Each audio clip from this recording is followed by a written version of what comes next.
Olá pessoal, eu estou aqui hoje para conversar sobre um tema que é muito recorrente dentro do ambiente educacional, que é autonomia infantil. E quero aqui agradecer as pessoas que estão participando dessa live. Boa tarde, Paula. E nós vamos falar aqui sobre autonomia infantil. Quando nós falamos sobre autonomia infantil, precisamos pensar sobre um personagem que ele, na verdade, ele percorre, ele tem toda uma trajetória dentro da educação brasileira. É o filósofo Jean Piaget. Jean Piaget, ele traçou dentro da sua teoria a evolução da moral humana. Muitas pessoas imaginam Jean Piaget como ele desenvolveu uma metodologia, mas na verdade Jean Piaget ele elaborou uma forma como ele pensava sobre a questão da evolução da moral. É importante retratar que Jean Piaget, ele, por tabela, ele é um evolucionista. Como evolucionista, ele entende que, não só evolucionista, mas pragmático, ele entende que a verdade acontece dentro dos resultados alcançados, a posteriori. Então, veja só, ele usa 3 argumentos aqui. Um desses argumentos é a anomia, termos, melhor dizendo, conceitos que diz respeito ao desenvolvimento infantil. Anomia significa a regra, não existe regra. Se você examinar o prefixo a e nomos quer dizer regra. Então, a criança até os 5 anos, ela não tem regras próprias. Regras são seguidas pelo hábito e não por uma consciência de certo ou errado. Certo?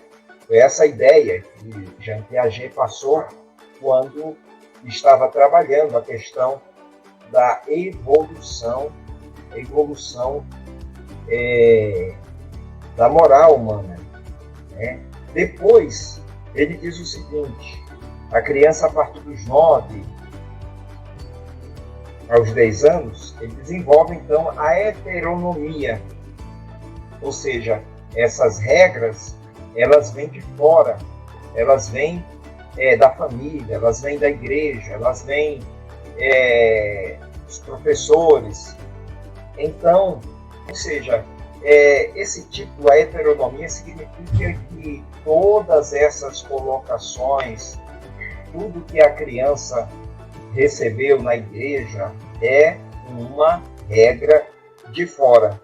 Mas aí ele, lá no final, ele diz o seguinte: e a escola, e aí os seguidores de Jean Piaget, eles falam na autonomia. Eles desenvolvem essa questão da autonomia definida por Jean Piaget, que ele diz o seguinte: autonomia significa que chega uma fase que o ser humano vai criar as suas próprias regras. Mas onde é que está a questão da objetividade? Onde é que está a questão, o problema disso tudo, o problema desse tipo de filosofia é que a criança, ela começa então a criar as suas próprias regras. Ela passa, a gente começa a ver isso muitas vezes dentro da escola, e sem pensar nisso, chamados combinados. Você faz os combinados com a criança, você faz, então a criança começa também, de uma certa forma, a mandar naquilo que os pais devem dizer para eles. Podem ter um poder de barganha, de negociação. Então, por trás dessa filosofia muito bonita da evolução da moral humana, existe um problema muito sério em torno disso aí. Porquanto que uma criança, ela não tem a percepção de um adulto. Ela não tem a consciência daquilo que é certo ou errado, a não ser que os seus pais comecem a dizer para ela o que é certo ou errado, e ela vê através dos exemplos dos pais, porque através desse contato com a família, ela vai entender, compreender conceitos do certo e do errado. E esse tipo de filosofia, ela pode trazer, e tem trazido para a escola um problema muito sério, um problema em que se nivelou o nível de autoridade entre professor e aluno. O professor não é mais uma autoridade dentro da sala de aula. O professor é apenas um facilitador, é um mediador, ele é tudo menos um professor. Muitas pessoas evitam, muitos professores evitam de debater sobre essa pegadinha, porque, na verdade, há muitos professores que defendem essa tese de que se deve trabalhar a autonomia da criança dentro da sala de aula. Eu entendo que a autonomia que deve ser trabalhada dentro da sala de aula é aquela autonomia da criança, e os pais podem fazer isso, ensinando a criança a fazer as coisas diárias, como a escovação de dentes, né? São hábitos que a criança precisa desenvolver com a ajuda dos pais. Agora, quando se trata do conceito do certo ou errado, você não pode deixar o conceito do certo ou errado com a criança de 7, de 6 anos. Ela não vai entender. Você vai gerar uma balbúrdia, uma confusão na cabeça dela. E tem uma palavra bíblica sobre isso que diz assim: a criança entregue a si mesmo envergonha os pais.